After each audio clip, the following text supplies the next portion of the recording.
For a brief moment, Michael Penix was the hottest thing Indiana football has had, maybe ever. Obviously, it all came crashing down because of injuries. But what if the injury bug never bit him?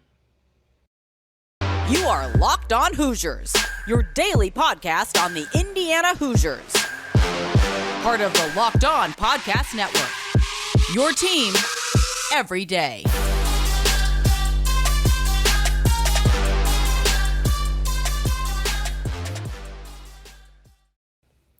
What is up, guys? It is Friday, July 15th. This is Locked On Hoosiers. I'm your host, as always, Jacob Rude. Want to thank you guys for making Locked On Hoosiers your first listen every single day. We are your one and only daily one-stop shop for everything IU athletics. I had to look over at my calendar. If you guys missed it last week, I'm actually on vacation right now. These were pre-recorded. That's why my outfits have been the same all week for those of you subscribed to our YouTube. But Jared and I on Wednesday had a really fun discussion, a what-if discussion based around IU basketball and Calvin Sampson that highly encourage you guys to go listen to. But I wanted to wrap up the week with a football one.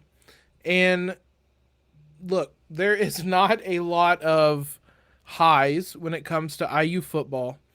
But I think what happened between the 2020 season, the high of it, and the 2021 season is about perfectly set up for a what if. And as I said with Jared on Wednesday, I don't want something as simple as what if this one specific play doesn't happen or does happen. And maybe we'll explore what if IU doesn't beat Penn State to start the 2020 season, which felt like the launching pad moment to their great season. There are a number of individual plays that could change, that might change a game, but may not have lasting implications. What I want to look at today is what if the injury bug does not strike Michael Penix. Now, it happened literally every season of his career in Bloomington. So you have to pinpoint exactly which one. And I want to look at specifically the 2020 season. For those that don't remember, he comes out of the gate. I was going to say flying hot. He wasn't great in that Penn State game until it really, really mattered. And then he was incredible. But after that, he's flying out of the gate. Leads IU to wins over Michigan State. Has the phenomenal game against Ohio State. Throws for almost 500 yards and 5 touchdowns. In a loss to the Buckeyes.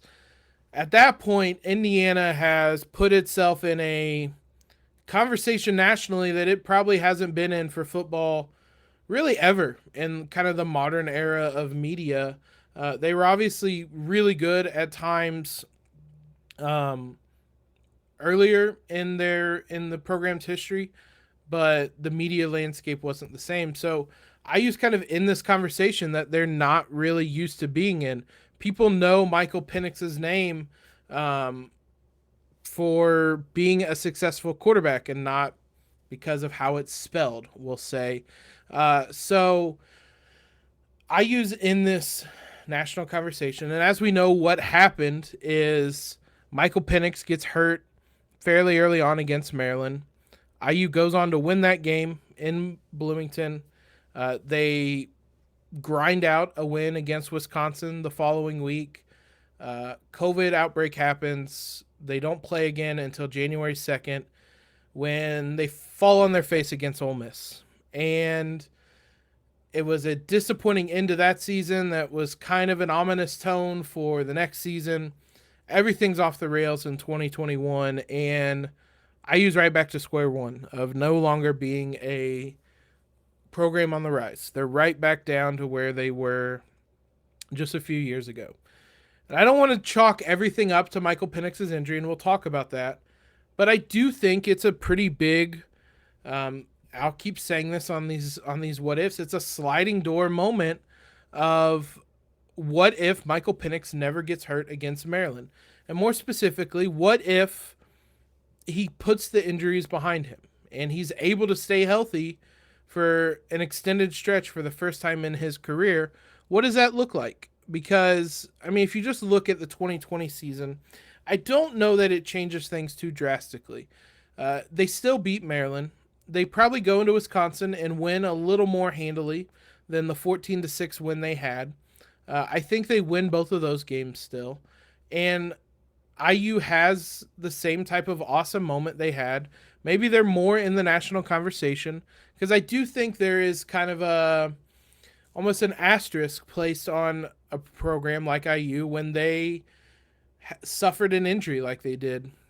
If Michael Penix is leading the way for this IU team and they beat Maryland and they beat Wisconsin by more than one score in Madison, maybe they elevate themselves a little bit more into bowl game contention. I don't want to argue that. I certainly argued that quite a bit at the time.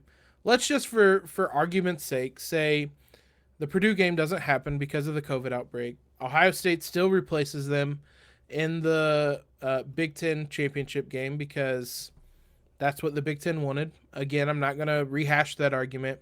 Ultimately, they still end up playing Ole Miss in the Outback Bowl in Tampa, Florida, with a healthy Michael Penix there instead of an injured Jack Tuttle. Indiana caps off 2020, the magical season that was, with a bowl game victory for the first time in decades and decades and decades. And it's this seminal moment for the program. There is no yeah but when you look back at the 2020 season. You won every game on your schedule.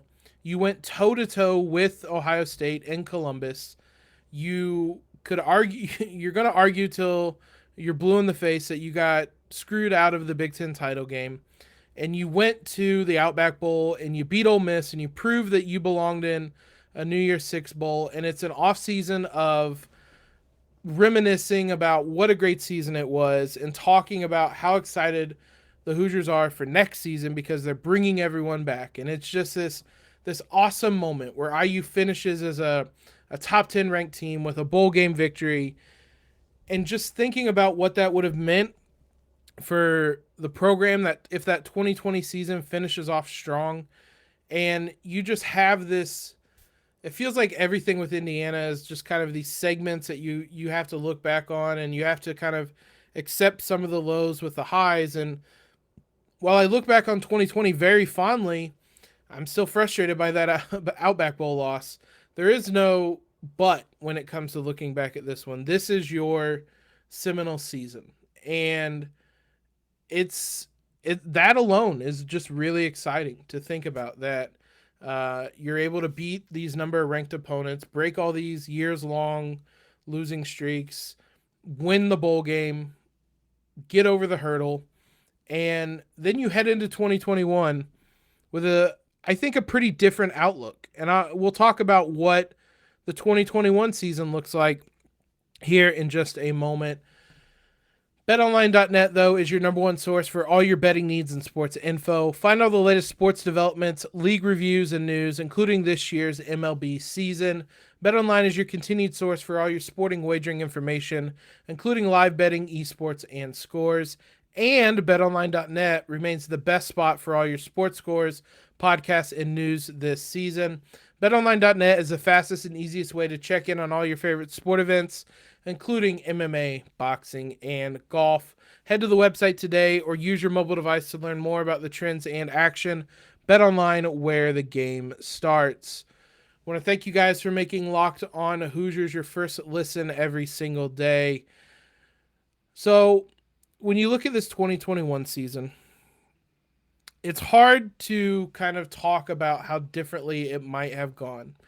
I think one of the things that sticks out to me, and one of the things that I'm not sure how much a healthy Michael Penix fixes, is the comments that Tom Allen made, more or less alluding to the fact that the guys kind of bought into their own hype a little bit and maybe didn't prepare for the season the same way that they would have if they weren't a ranked team heading into the season.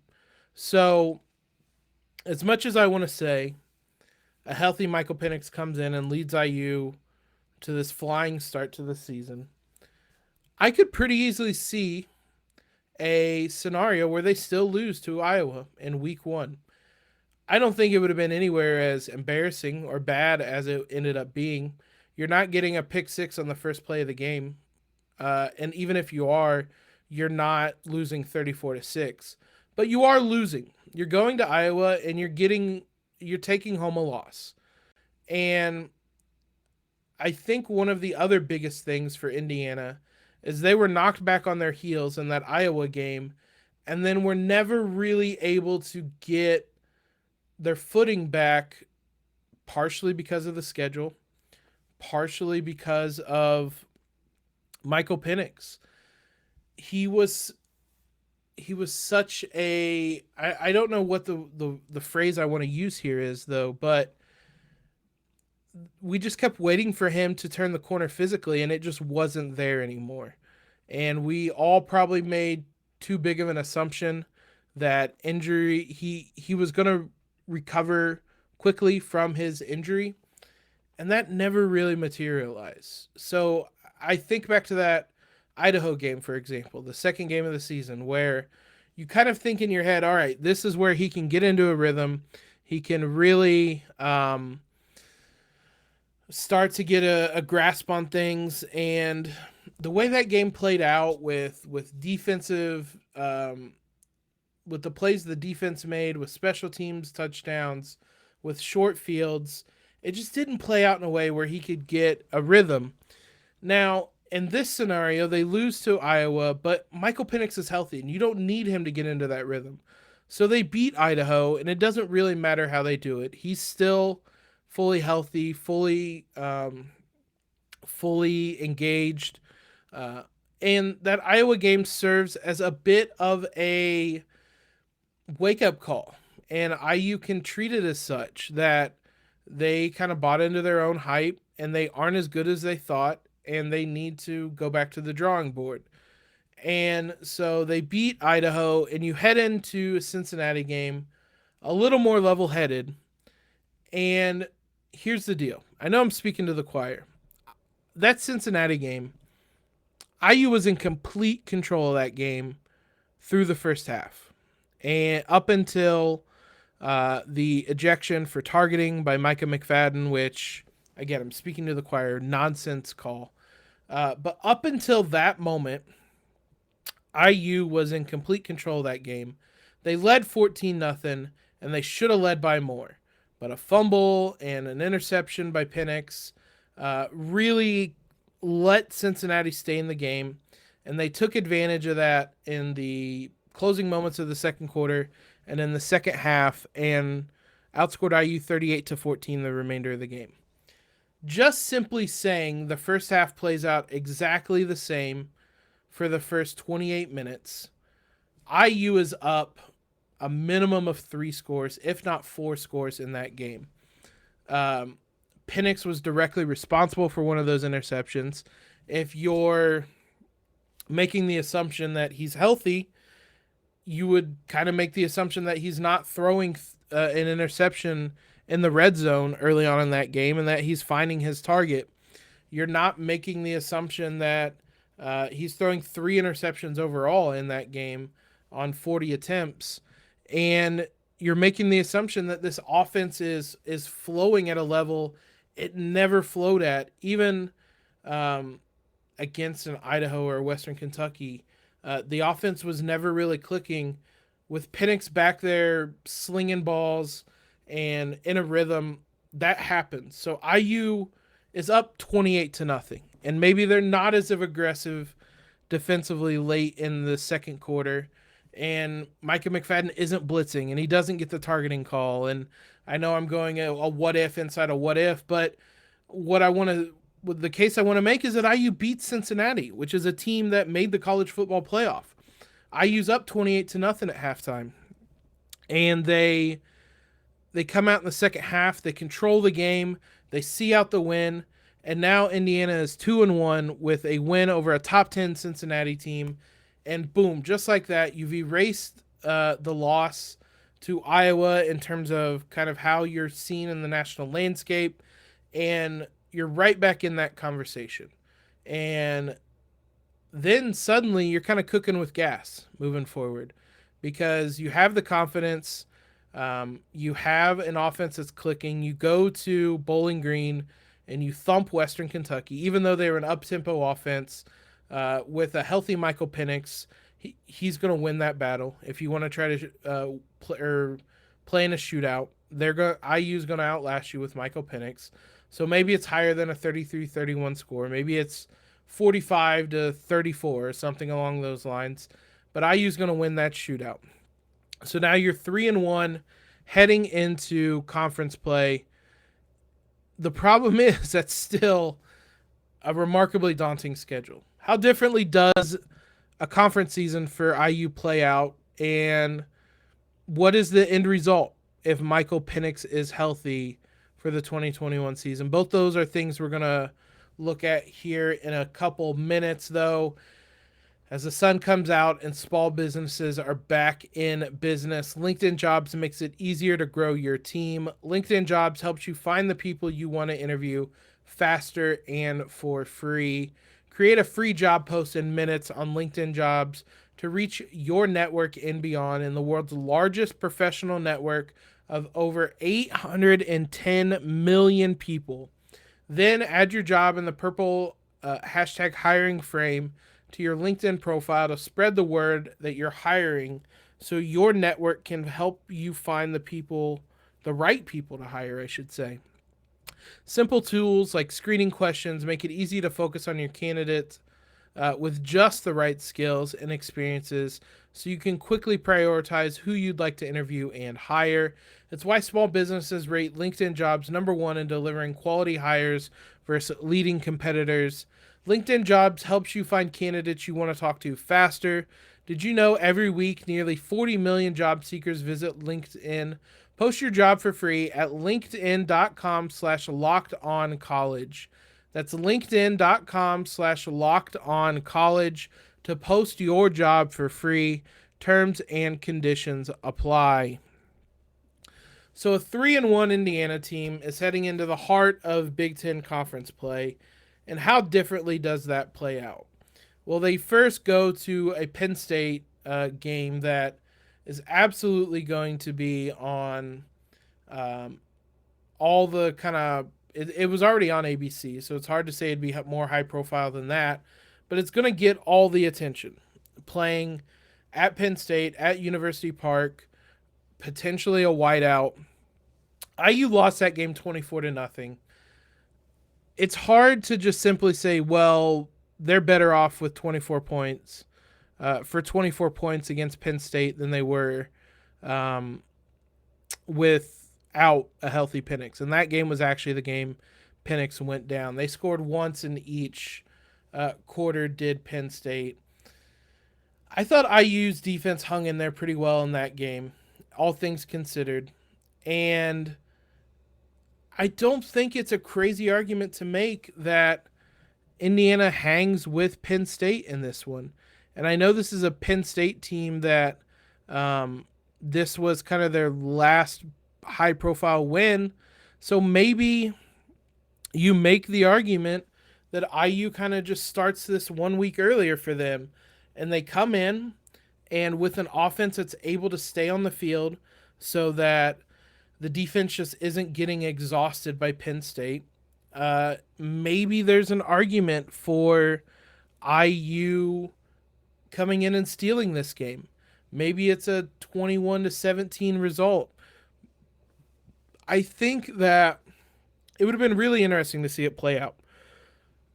Is Michael Penix worth 24 points? And it's not simply is he going to score those points. It's the moments he's on the field where IU isn't just quickly going in a 3-and-out and not doing anything to help the field position battle. And they're just handing the ball back right to Penn State.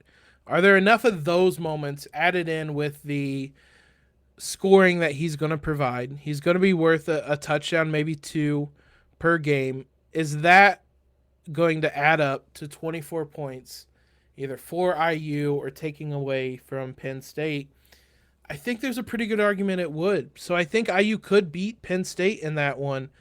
And again, throw itself back in. You're ranked at that point.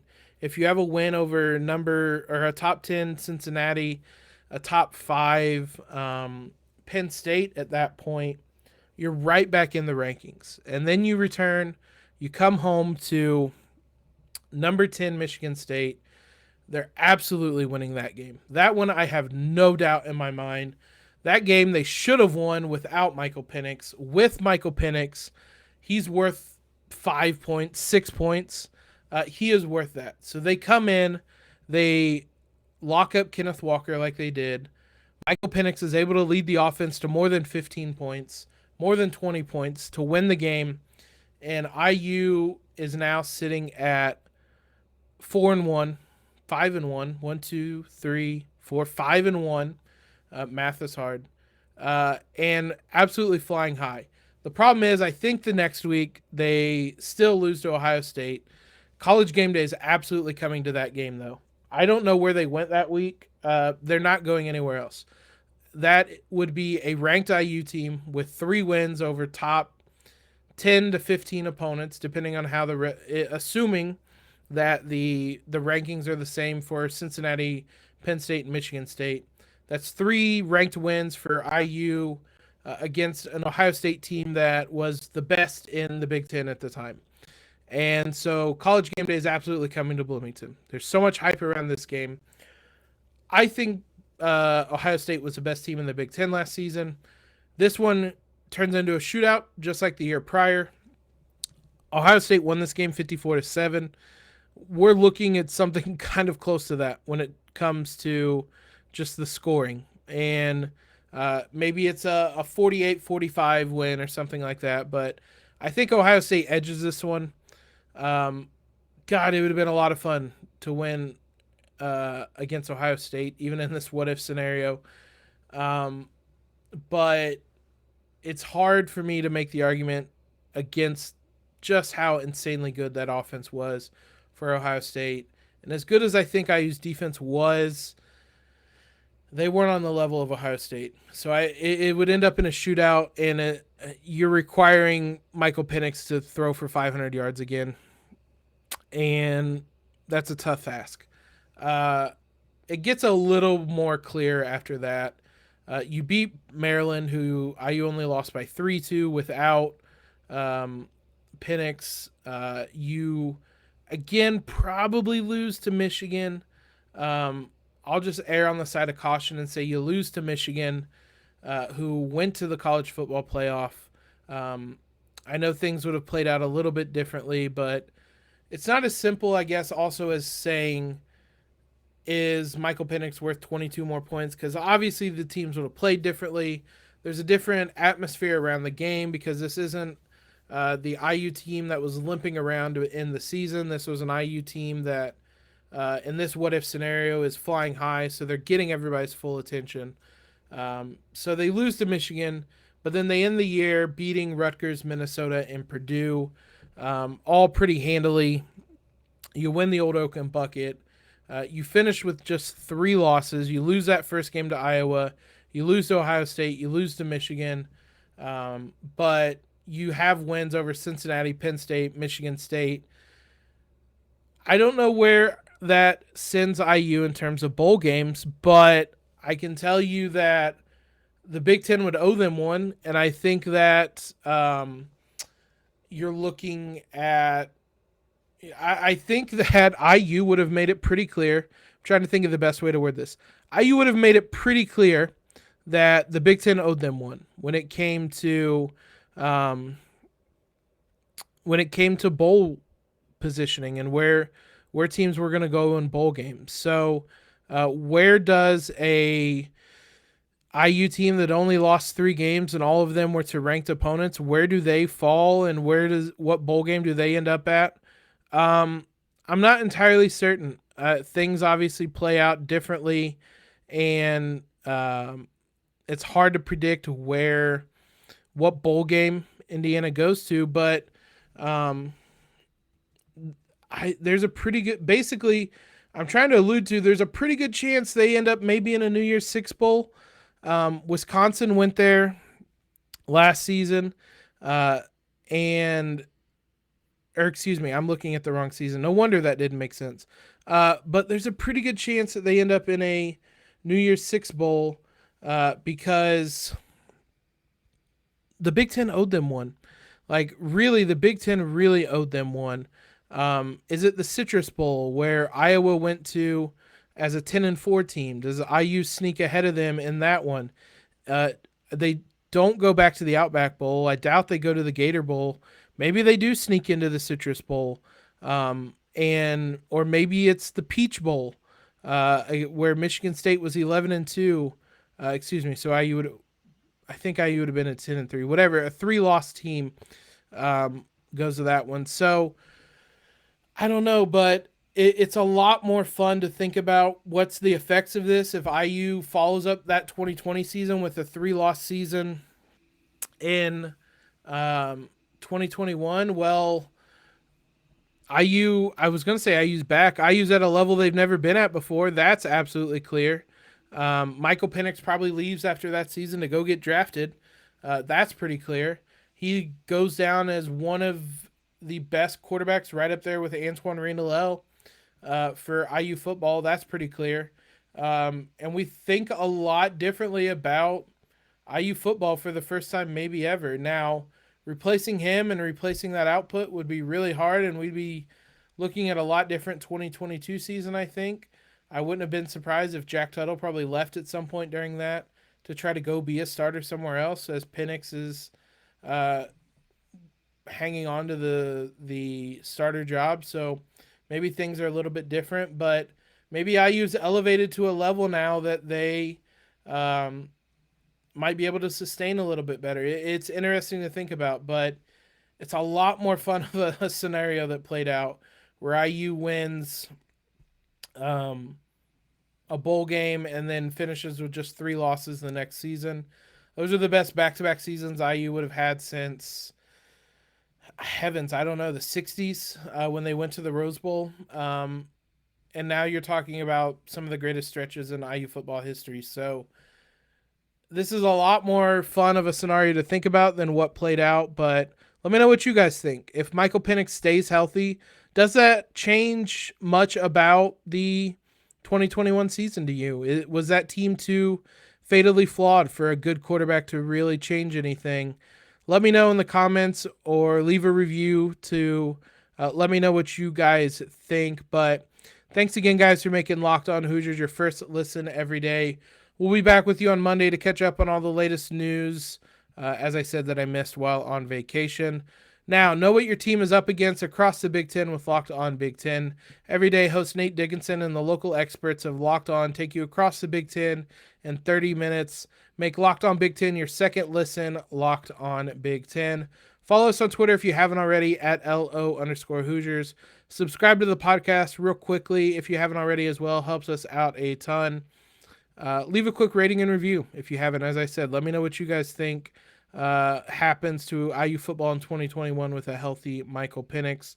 Most importantly, though, guys, have a terrific Friday and a great weekend in LEO.